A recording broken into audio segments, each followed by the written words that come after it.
പുതിയൊരു വീഡിയോയിലേക്ക് ഏവർക്കും സ്വാഗതം. ഒരുപാട് നാളിന് ശേഷം ഇന്നൊരു യാത്ര തിരിക്കാൻ പോവുകയാണ്. ഒരു ദിവസത്തെ ഒരു യാത്ര, കാടും മേടും പുഴകളും ഒക്കെ താണ്ടിയുള്ളൊരു യാത്രയാണ്. അപ്പോൾ അതിനുവേണ്ടി നമ്മുടെ ടീംസിനെ വെയിറ്റ് ചെയ്യുകയാണ്. അപ്പോൾ എവിടെയാണ് യാത്ര എന്താണെന്നുള്ളതൊക്കെ നമുക്ക് വീഡിയോയിലൂടെ കാണാം. അപ്പോൾ വീഡിയോ പൂർണ്ണമായിട്ട് കാണണം, ചാനൽ സബ്സ്ക്രൈബ് ചെയ്യണം, സപ്പോർട്ട് ചെയ്യണം. ഒരുപാട് ദിവസം നീണ്ടു നിന്ന ശേഷമാണൊരു യാത്ര. ഇപ്പോൾ പലരും കേൾക്കുന്നുണ്ട് വീഡിയോസ് ഒന്നും കാണാനില്ല, എന്താണെന്ന്. കുറച്ച് തിരക്കായിപ്പോയി. ഇപ്പോൾ കിട്ടുന്ന സമയത്തിൽ ഇതുപോലുള്ള വീഡിയോസുമായിട്ട് വരുന്നതാണ്. അപ്പോൾ നമുക്ക് വീഡിയോയിലോട്ട് പോകാം.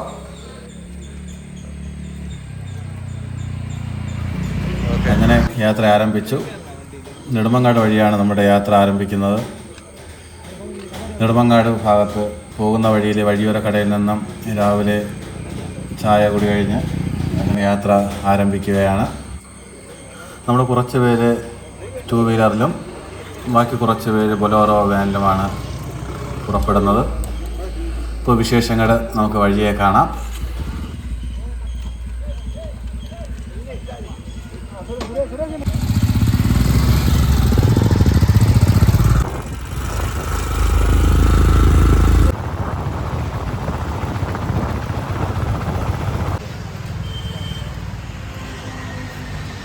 പാലോട് ഫാമിലി റെസ്റ്റോറൻറ്റ് നമ്മുടെ ആഹാരം കഴിക്കാൻ വേണ്ടി അങ്ങനെ ഇറങ്ങിയിരിക്കുകയാണ്.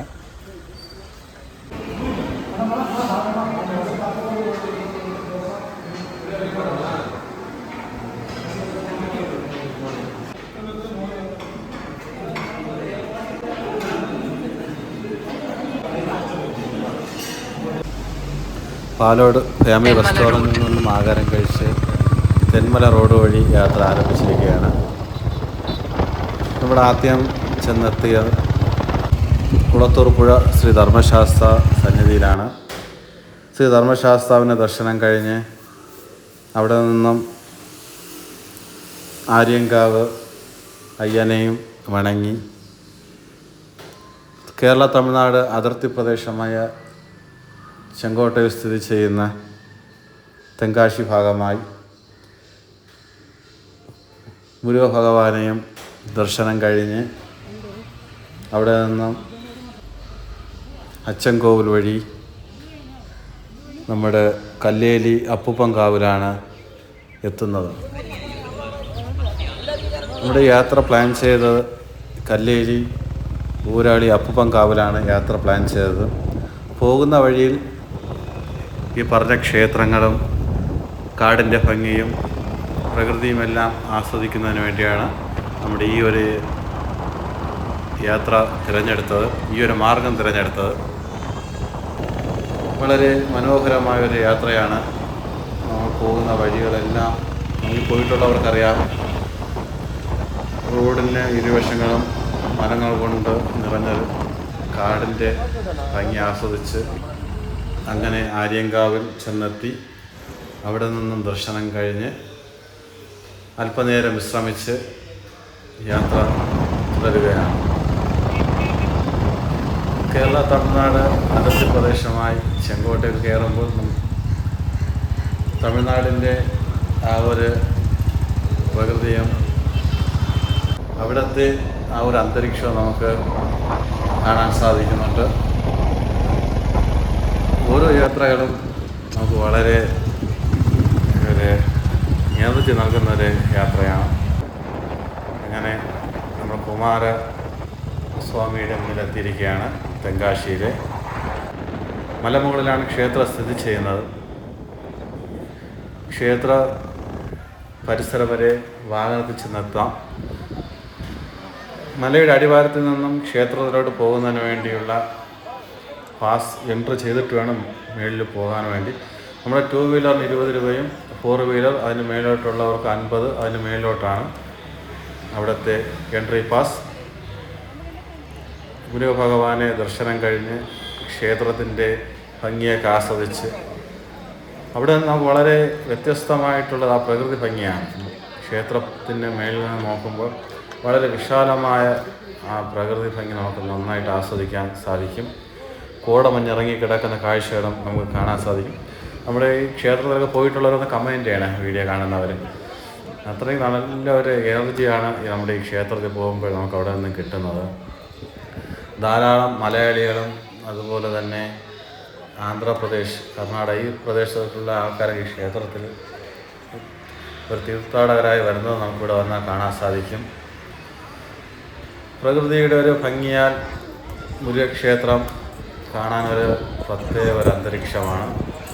അപ്പോൾ അവിടുത്തെ അന്തരീക്ഷവും ഭഗവാന്റെ ദർശനമെല്ലാം കഴിഞ്ഞ് അവിടെ നിന്നും മടങ്ങുവാൻ വേണ്ടിയുള്ള തിടുക്കത്തിലാണ്. മലമുകളിൽ നിന്നുള്ള ദൃശ്യങ്ങളാണ് നാം ഈ കാണുന്നത്. അങ്ങനെ അവിടെ നിന്നും തിരിച്ച് യാത്ര ആരംഭിച്ചിരിക്കുകയാണ്.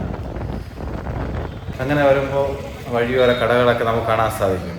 നമ്മുടെ മുരുകൻ കോവിലിന് കീഴെ കാണുന്ന വഴിയോര കടയിൽ നിന്നും നമ്മുടെ കൂടെ വന്നവരൊക്കെ അവരുടെ ചെറുതായിട്ടൊന്ന് വിശപ്പകറ്റാൻ വേണ്ടി ഉള്ളൊരു ഭാഗമാണ് നാം ഈ കാണുന്നത്. അതിന് തൊട്ടിപ്പുറത്ത് വരുമ്പോൾ തമിഴ്നാട്ടിലെ വളരെ പ്രത്യേകത നിറഞ്ഞ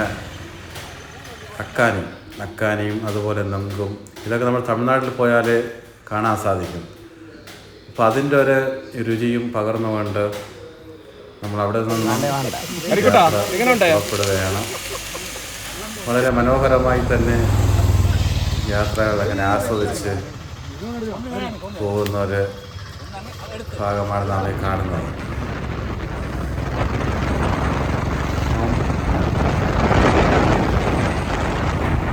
അങ്ങനെ തിരുമലയിലും ദർശനം കഴിഞ്ഞ് നേരെ കാടിനുള്ളിലൂടെ യാത്ര പുറപ്പെടുകയാണ്.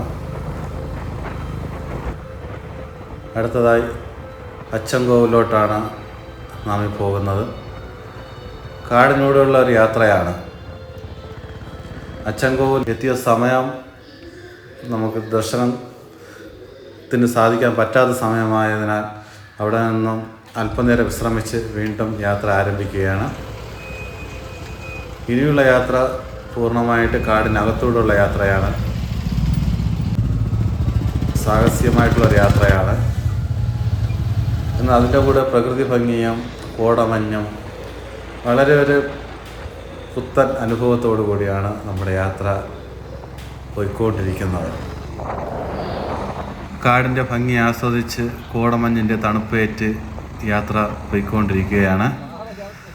ഇടയ്ക്കൊന്ന് ഉന്മേഷത്തിനായി കാട്ടരുവിൽ നിന്നും വളരെ നന്നായിട്ടൊന്ന് കുളി കഴിഞ്ഞ് വീണ്ടും ഉൾവനത്തിലോട്ട് യാത്ര ആരംഭിക്കുകയാണ്. വളരെ ദുർഘടം പിടിച്ചൊരു മാർഗമാണ് നാം ഈ പോകുന്നത്. ഉൾവനത്തിലൂടെ യാത്ര പുറപ്പെടുകയാണ്. ഈ പ്രദേശത്തൂടെ യാത്ര ചെയ്യുമ്പോൾ വന്യമൃഗങ്ങളെ കാണാൻ സാധ്യതയുണ്ട്. നമ്മുടെ യാത്രയിൽ അത് കാണാൻ ഇടയാവട്ടെ എന്ന് കരുതിയാണ് നമ്മളും പോകുന്നത്. വളരെ ഒരു പുതിയൊരു അനുഭവമാണ് നമ്മൾ ഈ കാട്ടിനകത്തൂടെ ഇങ്ങനെയുള്ള ഒരു യാത്ര. ഇതിനു മുൻപ് ഇങ്ങനെയുള്ള ഒരു യാത്ര നമ്മൾ പ്ലാൻ ചെയ്തിട്ടില്ല. പക്ഷേ ഇത് നമ്മളങ്ങനെ ആദ്യമായിട്ടുള്ളൊരു യാത്രയാണ്. ഇത്രയും ദൂരം ബൈക്കിലിങ്ങനെ പോകുന്നൊരു യാത്ര. അപ്പോൾ നാം ഇനി പോകുന്നത് കല്ലേലി ഊരാടി അപ്പൂപ്പൻകാവിലാണ്. ഈ ഓഫ് റോഡ് വഴിയാണ് ഉള്ള യാത്ര. റോഡ് വളരെ സുഗമമായ റോഡല്ല, ഇത്തിരി കഷ്ടത പിടിച്ച റോഡാണ്. ചെറിയ വാഹനങ്ങൾക്ക് വന്നു കഴിഞ്ഞാൽ ഈ റോഡിലൂടെ പോകുന്നതിന് വളരെ ബുദ്ധിമുട്ടാണ്. അങ്ങനെ യാത്ര പുരോഗമിച്ചുകൊണ്ടിരിക്കുകയാണ്. ചെറിയ മഴയും അതിലേറെ തണുപ്പും കൂടെ ഈ യാത്രയിൽ നമുക്ക് നല്ലൊരു അനുഭവമായിരുന്നു. എല്ലാവരും നന്നായിട്ട് എൻജോയ് ചെയ്തു. അങ്ങനെ നടുക്കാട്ടിനുള്ളിൽ വന്നു ചെറിയൊരാഘോഷം. എല്ലാവരും ചേർന്ന് ചെറിയ സെൽഫി എടുക്കുക, വീഡിയോ എടുക്കുക എല്ലാം കഴിഞ്ഞ് വീണ്ടും നമ്മുടെ യാത്ര തുടരുകയാണ്. ഇനി നാം നേരെ ചെന്നെത്തുന്നത് കല്ലേലി ഊരാടി അപ്പൂപ്പൻകാവിലാണ്. വളരെ പ്രസിദ്ധമായൊരു ക്ഷേത്രമാണ്. അവിടെയാണ് നാം യാത്ര പ്ലാൻ ചെയ്തത്. വരുന്ന വഴിയിലെ മറ്റുള്ള ക്ഷേത്രങ്ങളെല്ലാം കണ്ട് പ്രകൃതി ഭംഗി ആസ്വദിച്ച് നാം ഈ ഉൾക്കാട്ടിലോട്ട് കയറിയപ്പോൾ ഒരു കാട്ടുപോത്തിനെ കാണാനിടയായി. ആ വീഡിയോ നിങ്ങൾക്ക് മുന്നിൽ ഷെയർ ചെയ്യുകയാണ്. യാദൃച്ഛികമായിട്ട് വന്യമൃഗമായി കാട്ടുപോത്തിനെ കാണാൻ സാധിച്ചു. അതും കണ്ട് അങ്ങനെ യാത്ര തുടരുകയാണ്. എല്ലാവരും ഹാപ്പിയാണ്. വന്നിട്ട് ഒരു കാട്ടുമൃഗത്തിനെങ്കിലും കാണാൻ പറ്റിയല്ലോ എന്നുള്ളൊരു സന്തോഷത്തിൽ നിർവൃത്തി അടഞ്ഞ് യാത്ര ആരംഭിക്കുകയാണ്. പോകുമ്പോൾ പ്രകൃതിയും നല്ല ഒരു അന്തരീക്ഷമായിരുന്നു. ചാറ്റൽ മഴയും ചെറുകാറ്റും എല്ലാം കൂടെ നമ്മുടെ യാത്രയെ പൂർണ്ണമായിട്ടൊരു എനർജിക്കലായി.